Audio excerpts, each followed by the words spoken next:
Hi, and welcome back to the Trusted Visions podcast.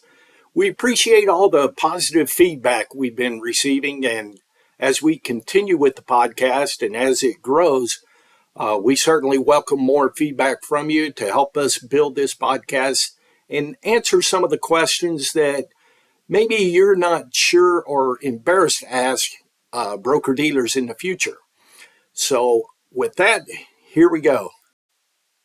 Last week, we spoke about the transition process and dug a little bit deeper into it.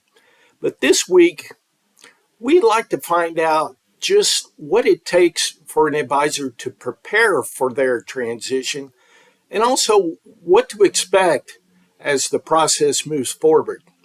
Jeremy, can you answer some of those questions for us?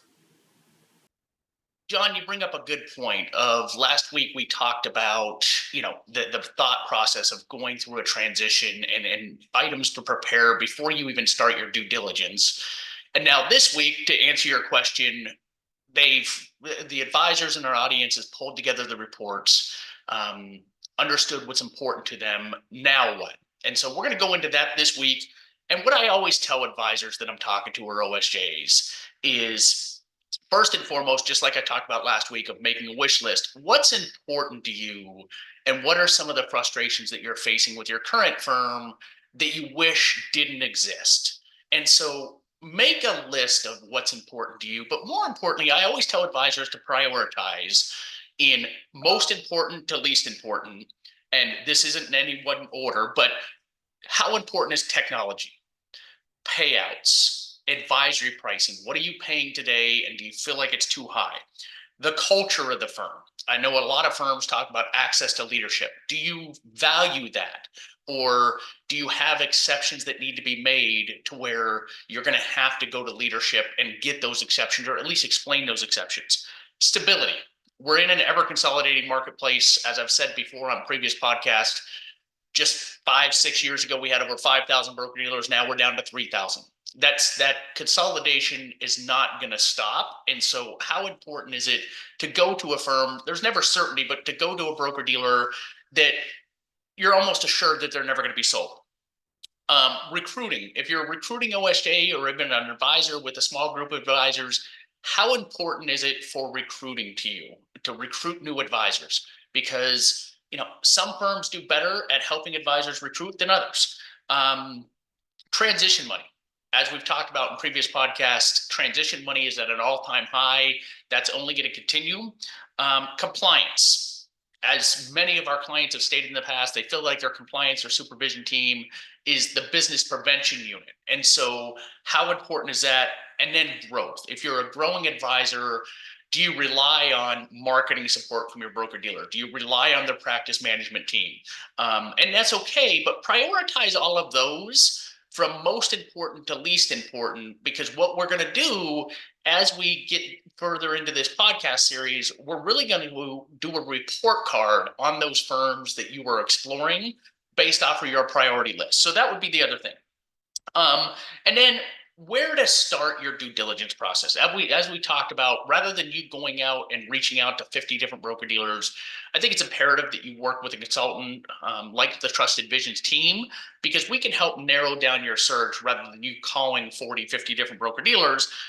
And where it starts with that is we'll always do an introductory call. And I think a unique thing with the Trusted Visions team is we're on every call that you're going to be on with those broker dealers. Not because we're trying to micromanage the process, but we want to make sure that you're getting your questions answered you don't know to ask, don't think to ask, or don't want to offend somebody by asking. So you'll start with an intro call that we would be on. You would do a technology demo. So between the two of those, if we're looking at 3 or 4 firms, count on the intro call being about 45 minutes to an hour, the technology demo being 45 minutes to an hour.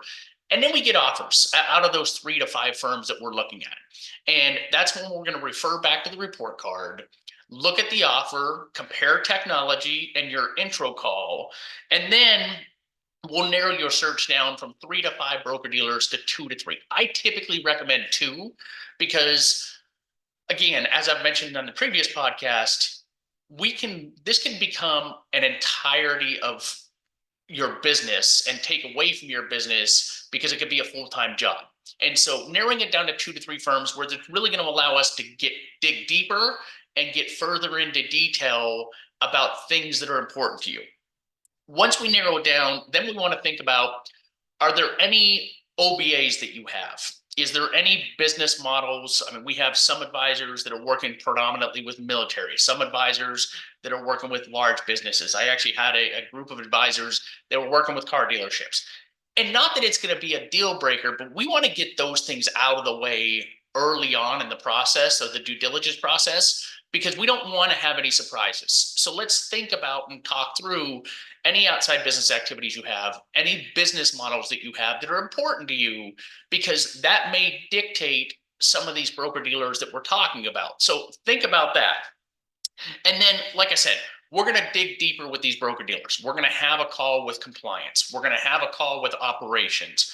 We're going to have a call with transitions to really understand what their process is and how it differs from where you're at today. As we talked about last week, some firms, advisors dislike RightBridge because they feel like it's given a blood sample. Well, is that a frustration for you? And is it inefficiencies in your business that we can solve for through this due diligence process?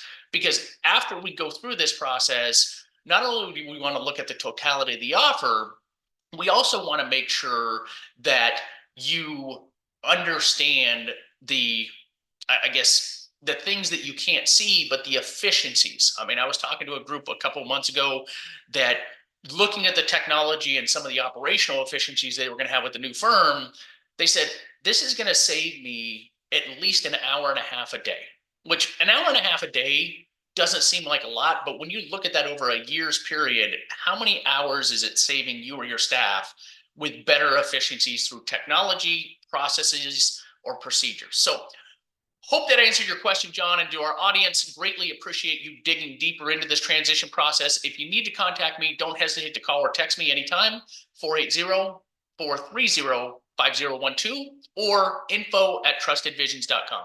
Hope everybody has a blessed week. Thank you again for tuning into the Trusted Visions podcast. If there's anything we can do to help you when considering a new broker-dealer change, certainly give Jeremy a buzz. But until then, or until next time, we hope you have a prosperous week. See ya.